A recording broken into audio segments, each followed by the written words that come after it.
Morning. I'm Morgan Bass-Roper, and it is such an honor to celebrate the life and work of Dr. Martin Luther King Jr. with you all tonight. Every year at this time, I find myself rereading or watching footage of Dr. King's speeches and letters and sermons, and am struck by how true the messages that he shared in the 1950s and 60s still ring today. In his famous 1963 letter from a Birmingham jail, Dr. King speaks of vicious white mobs and hate-filled policemen who, quote, curse, kick, and even kill our Black brothers and sisters. Didn't we on January 6th watch a vicious mob storm the Capitol? Didn't we watch hate-filled policemen as they kneeled on the neck of George Floyd, shot Jacob Blake in the back 7 times, and dispersed peaceful protests with the violence of tear gas and rubber bullets? And yet, while it is accurate to lament what hasn't changed in these 60 years, we must also remember that progress has been made. Dr. King and his contemporaries' work was not in vain. And this is America, a country that on the same day could nominate to Senate a Black pastor who preaches at Dr. King's pulpit and execute a white supremacist insurrection at the US Capitol. This country, like all of its citizens, is an embodiment of extreme contradiction, of hope and progress, and pessimism and setbacks. Dr. King's life, one dedicated to nonviolent resistance, as juxtaposed with his brutal death, is another example of this. On April 4th, 1968, Robert F. Kennedy was in Indiana, where he was campaigning for the Democratic Party's presidential nomination. And upon landing in Indianapolis, where he was scheduled to give a speech at a rally in one of the city's Black neighborhoods, he learned that Dr. King had been brutally shot and killed in Memphis, Tennessee. So scrapping his prepared remarks, RFK gave a speech to the mostly Black crowd, many of whom hadn't yet heard news of Dr. King's assassination. He said, "In this difficult day, in this difficult time for the United States, it is perhaps well to ask what kind of nation we are and what direction we want to move in." Unlike many of our politicians today, who following the events at the Capitol on January 6th called for a rush to reconciliation and false unity, Kennedy asks folks to think about what kind of nation we are that would allow and even foster or encourage the assassination of a great man like Dr. King. What kind of nation are we today that would allow a mob of white supremacists and Nazi sympathizers to storm the US Capitol flying Confederate flags? In his speech the night of Dr. King's murder, Kennedy went on, quote, "For those of you who are Black, considering the evidence there evidently is that there were white people who were responsible for this, you can be filled with bitterness, with hatred, and a desire for revenge. We can move in that direction as a country, in greater polarization, Black people among Blacks, white amongst whites, filled with hatred toward one another. Or we can make an effort, as Martin Luther King Jr. did, to understand and to comprehend and replace that violence, that stain of bloodshed that has spread across our land with an effort to understand, compassion, and love," end quote. Now, I don't particularly appreciate RFK's insinuation that it is up to Black people who have been continuously subjugated and abused to tamp down their anger toward those white people and white-led systems that have done them wrong in an effort to unify the country.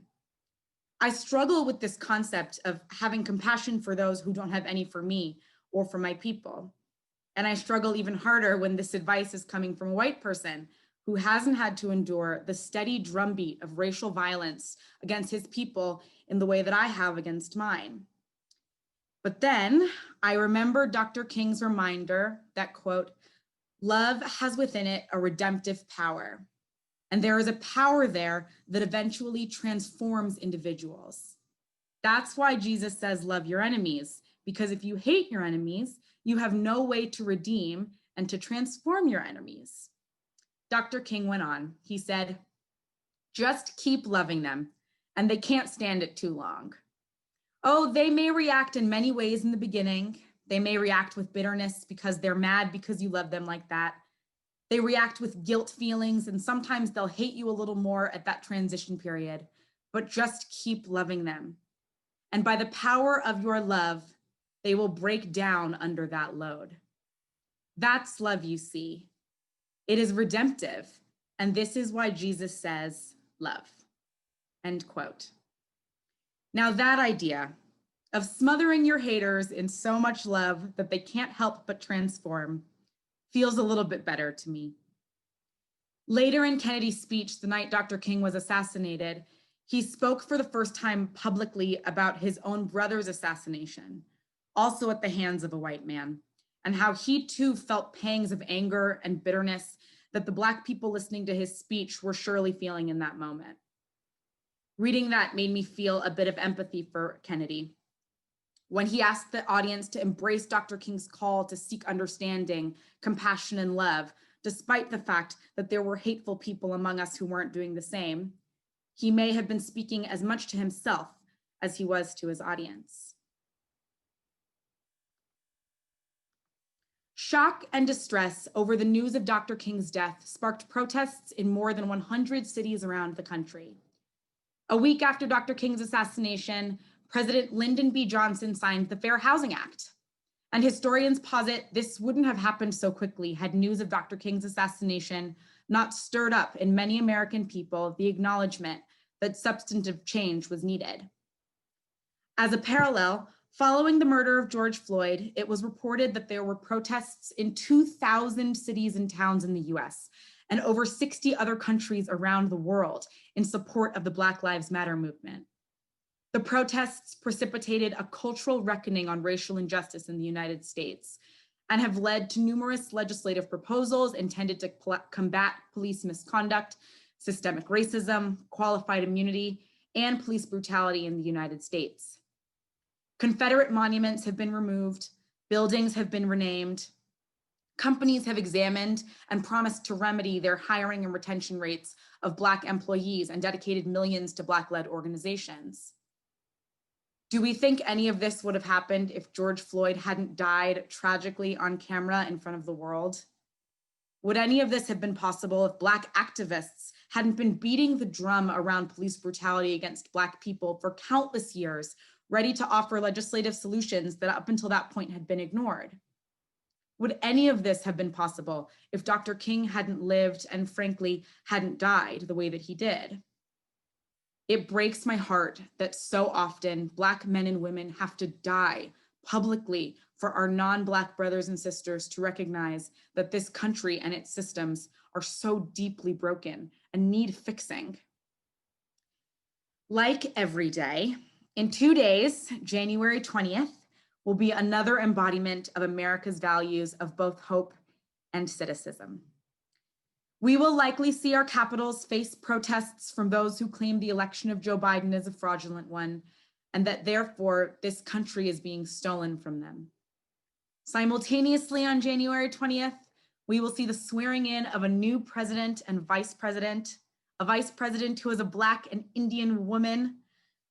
This ticket, their election was delivered by the country's largest multiracial coalition of voters and sealed by Black people in majority Black cities.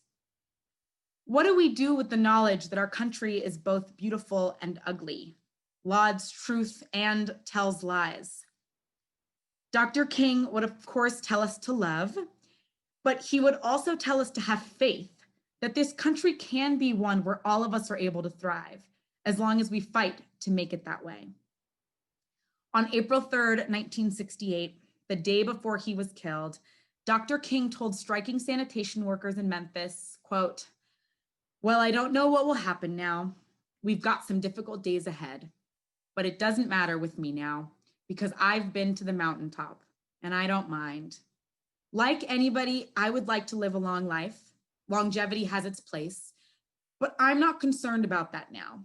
I just want to do God's will. And he's allowed me to go up to the mountain. And I've looked over and I've seen the promised land. I may not get there with you, but I want you to know tonight that we, as a people, will get to the promised land. And I'm happy tonight. I'm not worried about anything. I'm not fearing any man. Mine eyes have seen the glory of the coming of the Lord. Let's continue building this promised land together. We know that with God's help, we can.